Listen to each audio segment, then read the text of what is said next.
Olá, boa tarde, Dr. Tiago Abalroado. Boa tarde. Estamos aqui para conversar sobre o livro da sua autoria, A Criação de Valor na Gestão Estratégica das Instituições Sociais da Igreja em Portugal. Que motivações pessoais e profissionais tiveram na origem deste livro? Em primeiro lugar, a minha ligação à Igreja, acima de tudo, desde o contexto familiar, depois também, mais tarde, ao contexto profissional. A minha primeira atividade profissional foi na Cáritas Paroquial de Vila Viçosa e, portanto, houve desde logo uma grande proximidade a todos os níveis à Igreja. E depois também o gosto e algum vínculo afetivo, não é, à dimensão das instituições, à dimensão das instituições sociais, concretamente à Cáritas em primeira instância, e também depois a toda a economia social no seu todo. E, portanto, houve aqui o cruzamento destas várias dimensões que levaram a que, depois, neste momento em que fui convidado e desafiado para fazer um trabalho mais reflexivo e de maior aprofundamento, achei que era oportuno direcioná-lo neste campo da gestão estratégica nas instituições. O trabalho que se refere a esta reflexão, um trabalho académico, portanto, desenvolveu-se numa tese de doutoramento que acaba por ser publicada neste livro. Quando fala que se propôs a estudar que valor é que traz às instituições sociais da Igreja, que valor é este? Uma vez estamos a falar de instituições que não têm fins lucrativos, portanto, que valor que aporta, que valor exatamente é este? Sim, o valor aqui pode ser analisado em três dimensões distintas, não é?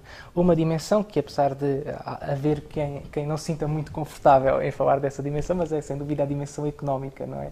Na medida em que as instituições são detentoras, tal como as empresas, de recursos escassos, sejam os financeiros ou de outras naturezas, e nessa medida elas têm que gerir esses recursos para maximizar o valor que vão criar a partir deles, não é? Portanto, há aí uma dimensão clara de valor económico. Depois, de uma forma menos profunda do lado das empresas, mas também em certa medida, não é isto que distingue as instituições sociais das empresas, valor social, não é? Há empresas que, na sua dimensão de responsabilidade social, também produzem valor social, ou seja, quando desenvolvem atividades direcionadas para a satisfação das necessidades da sociedade, não é?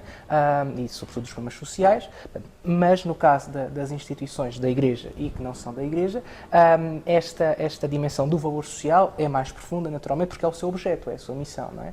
E depois há uma outra dimensão, e que no livro eu chamo valor coesivo, e esta sim é aquela que talvez distinga mais as instituições e sobretudo as da Igreja das demais, que é a capacidade de acolher todos os problemas, todas as soluções e aí gerar coesão social. Portanto, nessa dimensão podemos dizer que as instituições sociais da Igreja se distinguem porque estão aptas no seu espectro de valor, naquilo que é o seu serviço, no cumprimento da sua missão, a propiciar aos cidadãos valor económico, valor social e valor coesivo. O que é que mais o surpreendeu neste estudo? As conclusões que retirou, o que é que mais o surpreendeu? Talvez a heterogeneidade que existe entre as diferentes instituições Cáritas, não é? Nós temos por todo o país, por todo o país. Às vezes, para quem está de fora, pode pensar que a Cáritas é igual aqui no outro lado, mas não. É uma realidade completamente diferente. Nós temos Cáritas que se dedicam única e exclusivamente à sede da Diocese e só promovem sua ação desenvolvendo respostas na sede da Diocese. Depois temos Cáritas que, pelo contrário, alargam toda a sua ação e, sobretudo, fora da sede da Diocese e em todo o distrito ou na respectiva Diocese. E aí desenvolvem uma ação que não é tanto a da resposta social típica e convencional, mas sim uma ação de capacitação, de formação dos grupos pastorais, de animação paroquial e etc. Portanto, há aqui, neste espectro, diferentes tipologias, não é? Exatamente, diferentes realidades de Cáritas, e isso foi talvez aquilo que mais me surpreendeu, porque até eu que tinha alguma relação com a Cáritas, me surpreendi, não é? Porque havia aqui esta grande diferença e esta diversidade entre as instituições.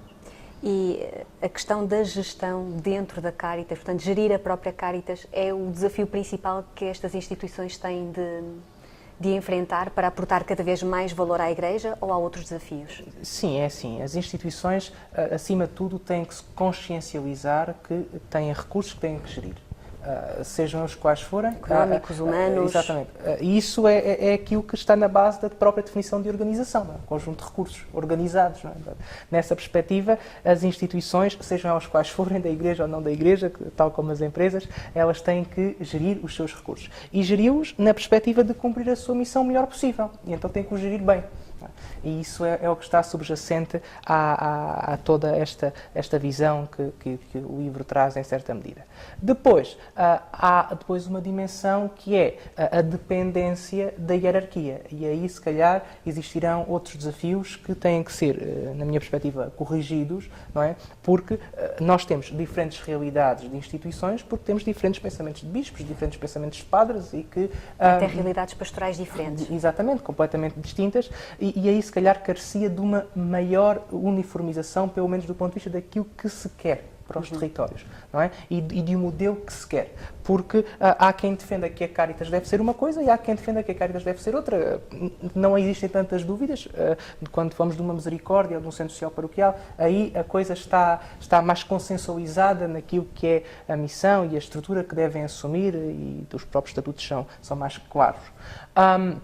No caso da Caritas, aí os desafios são maiores e se assumimos a Caritas com base nesta orientação pastoral de que é a entidade da Igreja para a promoção da ação social e da pastoral social, daqui se calhar a Caritas terá que ser o modelo que norteia a ação da Caritas, poderá e deverá ser revisto. Pronto, é uma questão de reflexão e que fica também o desafio no ar para quem é competente poder fazer a sua análise.